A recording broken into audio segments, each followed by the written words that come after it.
Ang buhay po doon sa aming sitio, sa Mapidya, ay masasabi ko po natin na mahirap po dahil wala pong kuryente. Malayo po sa bayan. Pagbibenta dito sa baba ay mahirap po talaga. Yung dam po ang dahilan. Kaya hindi namin maibaban lahat ang produkto namin doon.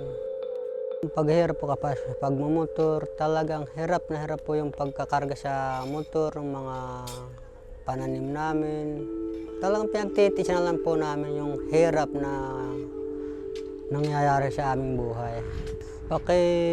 Malaki na po namin kung makababa kami ng mga 50 kilos na luya, mga 5,000, ganun. Yun, andun pang gastos na marami, gasolina. Matirman kami doon, mga 3,000, ganun. Mga pang isang buwan lang ho yun namin. Yung 3,000 ba nasabi nyo, personal nyo lang yun o ilan kayo maghati-hati? Ay mga 2 ho, pangatlo namin yung motor.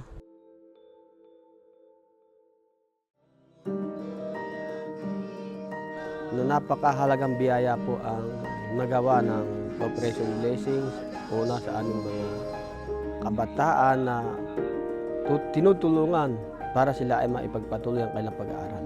Pangalawa na rin po, sir, yun pong programa na para sila ay makapagtanim, na yun po ay sa kanila na rin po binigay na tulong para sila ay magkaroon ng sariling mapagkukunan ng kanilang pangangailangan tungkol sa agrikultura na Yung project ng agriculture and animal husbandry, nagsimula ito dahil meron na ang Operation Blessing ay mayroong sinusuportahang programa na tinatawag nating Hunger Relief Program at meron na rin tayong mga ginawang ibang proyekto dito at nakita natin na yung mga kalagayan ng ating mga kababayan sa bundok ay kailangan nila ng additional na source ng income dahil dito sa bundok ay ang kabuhayan dito sometimes ay seasonal.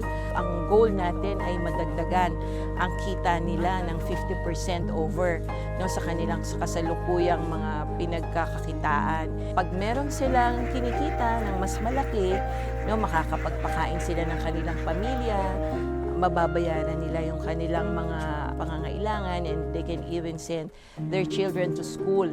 Ito nga po, nabigyan kami ng taniman na maganda. Malapit na sa bayan. Hindi na kami gagastos ng malaki.